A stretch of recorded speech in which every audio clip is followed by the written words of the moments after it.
Welcome to The Cutting Floor, a weekly podcast of West Cannon Baptist Church. Hi, I'm Emily, and with me is Pastor Zach. This week, your sermon covered John 4, verses 1 through 15. Is it possible that Jesus left for Galilee in order to avoid embarrassing John the Baptist since John's ministry was decreasing? So that's part of the explanation that we're given is this dynamic of the shifting popularity of the ministry of John the Baptist moving over to the increasing ministry of Jesus. But that doesn't seem to be the motivating factor that John gives us for why Jesus relocates. Beginning of chapter 4, now when Jesus learned that the Pharisees had heard that Jesus was making and baptizing more disciples than John. So it's not that Jesus realizes that he's making more disciples and baptizing more people than John. That is, after all, the point of what's happening.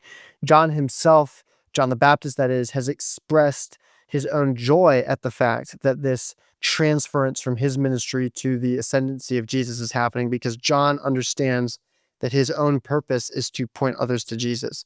And so Jesus himself would not be sorrowful over the fact that he was increasing while John the Baptist was decreasing, because he also understands what is both of their respective missions and ministries.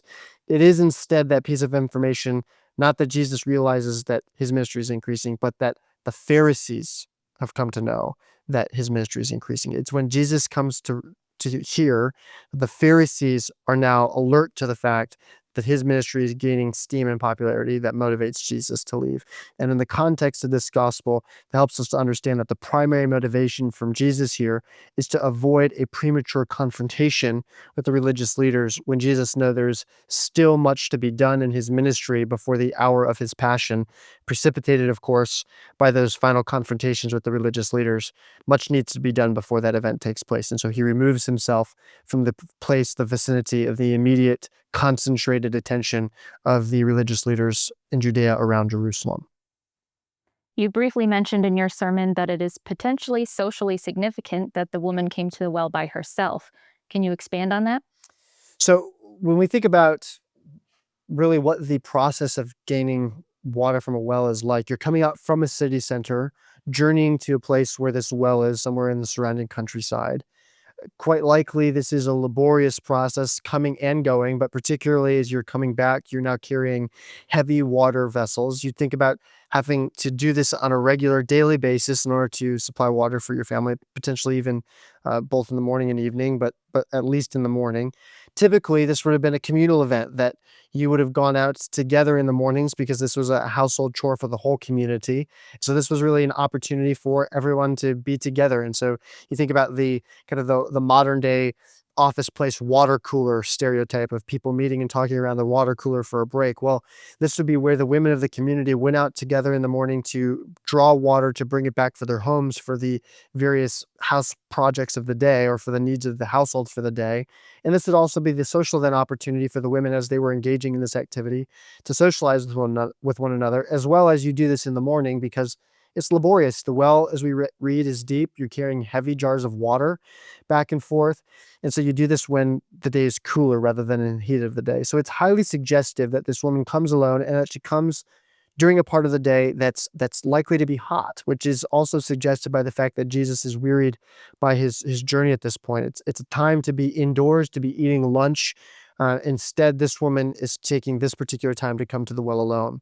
As we're going to discover in the latter half of this chapter, this woman has a fraught relational history. She's had many husbands, and she's currently living with a man who is not actually her husband. And so quite likely, she is perceived by the women in her community as a woman of ill repute. She is not an upstanding housewife. Instead, she is someone who is living in sin with a man who she is not married to.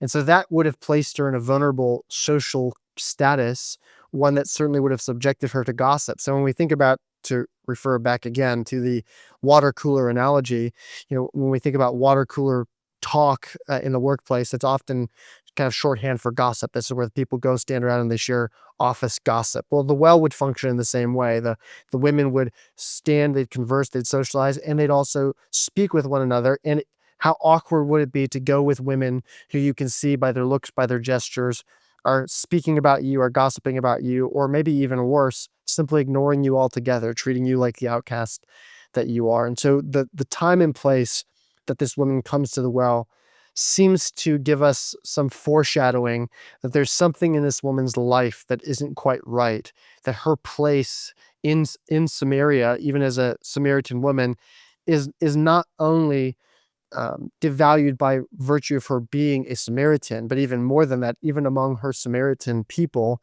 she is not well regarded, thus the need for her to be alone and drawing water in the heat of the day. John's gospel seems to contain a lot of parenthetical comments. Is there any significance to this?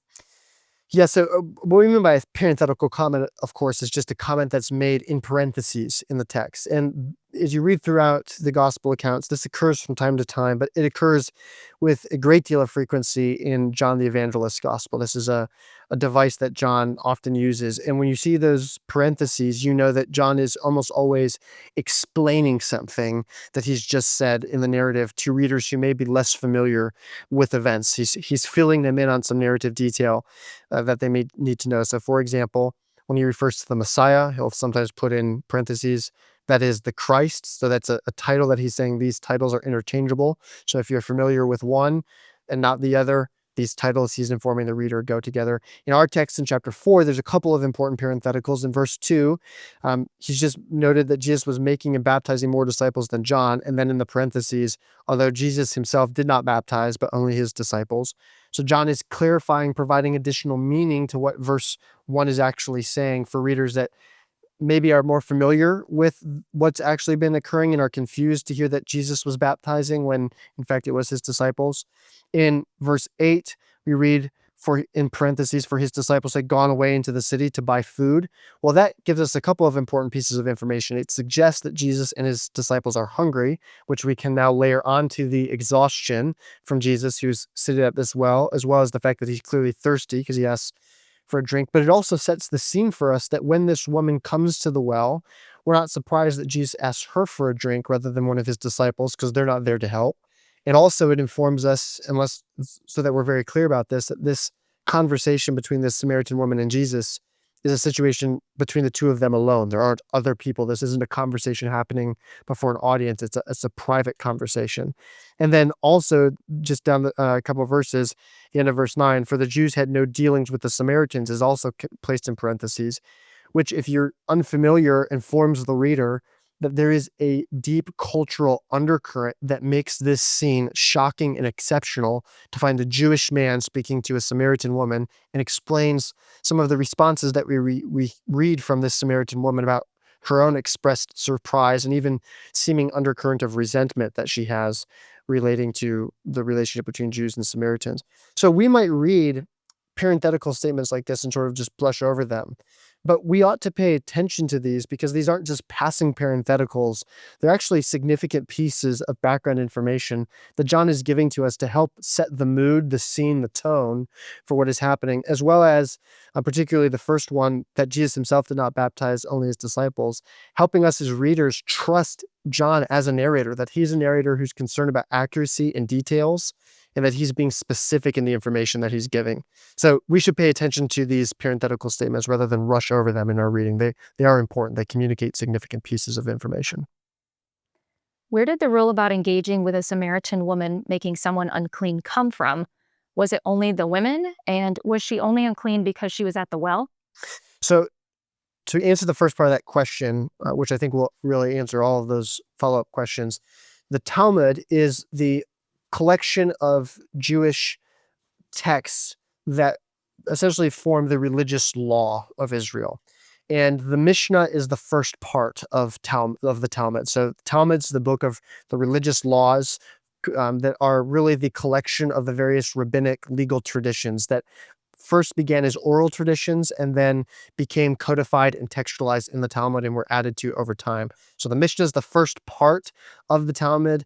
During the generation in which Jesus lived, there was an addition made to the Mishnah in section 4, the beginning of which reads, Samaritan women are deemed menstruants from their cradle, and the Samaritans convey uncleanness to a couch beneath as well as to covers above. So in other words, what's happening there is anything that a Samaritan touches, whether it be not only the physical substance of the couch, but even the covers and vice versa, is made unclean.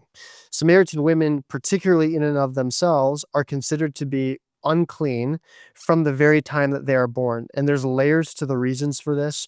But if you recall from Leviticus and Deuteronomy, in the law, there are explicit instructions given to the people of Israel about what the relationship between men and women is to be during the time of a woman's cycle, and also her own purification responsibilities before and coming out of that cycle.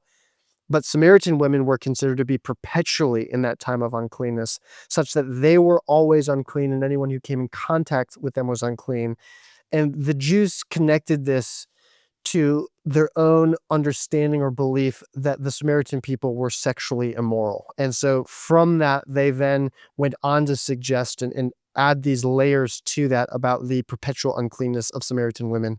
Likely, this is based more in prejudice than it is in true historical fact, but it certainly forms for us an understanding of the thought process of the Jewish people in relation to the Samaritans. They hated the Samaritans for a lot of different reasons. They had utterly despised them, and they even began to codify in their own religious law that any interaction with a Samaritan woman would make you unclean and would need to resolve that through purification. So it doesn't have anything to do with this woman being at the well or what she's doing. It simply has to do with the fact that she's a woman and she's a Samaritan, and therefore in current thinking in Israel at this time, this is a highly charged, distasteful interaction between a Jewish man and this Samaritan woman, that Jesus should not speak to her, should not look to her, should not deign to have anything to do with her. He should turn his back on her, which expresses why the Samaritan woman is so shocked that this Jewish man would even be willing to humble himself so far as to ask her for a drink of water. In John 3, verse 26, there are reports of Jesus baptizing, but in John 4, verse 2, it says Jesus wasn't baptizing, only his disciples. So which was correct? Did he baptize or not? Or was the statement in John 3, verse 26 made more out of jealousy than truth? Yeah, this is a great question. I'm glad that this individual picked up on those seeming apparent discrepancies. In reality, there is no discrepancy here. We just need to understand what it means when earlier it's mentioning that Jesus was baptizing, and then later there's this point of clarification that Jesus was making and baptizing more disciples. Verse 2, although Jesus himself did not baptize. So it's repeated twice, both in chapter 3 and then the beginning of chapter 4, that Jesus was making and baptizing disciples. And then John goes on to clarify that what this means is not that Jesus was himself in the water baptizing, but Jesus was essentially doing this by proxy via his disciples. In other words, Jesus' disciples do not baptize anyone on the basis of their own authority. They're not baptizing anyone into the name of Peter, into the name of John or James. They don't have any inherent authority themselves to baptize anyone.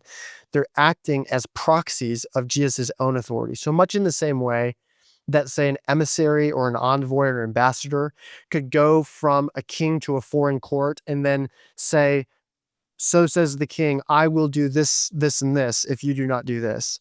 He will speak in first-person language, this envoy or ambassador, as though he is the king, not because he in fact is the king, but because he is the representative of the king. He is speaking with the king's authority. And so if you were to harm or kill that messenger, you would essentially be harming the king or defying the king whose messenger that was. So you could say the king gave this message to this king of a foreign court, when in reality, that king was never there. He just sent his ambassador, but his ambassador had his understood proxy or authority. That's what it means when the text in chapter 3 and the beginning of chapter 4 says that Jesus was baptizing, and then John goes on to acknowledge Jesus himself wasn't performing the baptisms, his disciples were, but it's regarded as though Jesus was performing these baptisms because the disciples are acting under his authority, and the people who are being baptized on account of Jesus' ministry, not on account of the ministry of the disciples. The disciples are just the conduits or the means of the baptisms being accomplished, but it's a baptism done under Jesus' authority. If you have any questions from the sermon or the sermon passage that you would like to have answered on the podcast, please email them by 8 a.m. on Tuesday morning to questions@westcannon.org. We'll see you next week.